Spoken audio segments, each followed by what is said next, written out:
Hi friends, if you want to have objects hover around like this text or symbols, icons, whatever, follow these easy steps.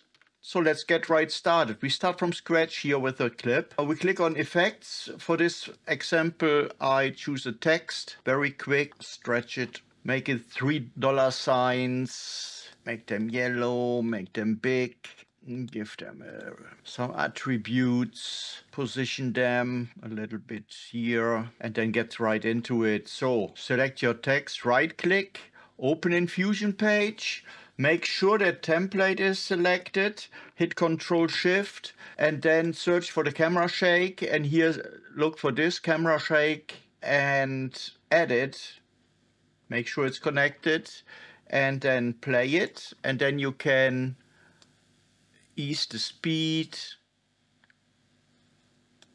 and the overall strength, and just play a little bit with the properties so that they are to your liking. And now we go back to the edit page already, and here you see the result. I hope you like that, have fun with it, use it for images, experiment, have fun watching the rest of this playlist, and goodbye.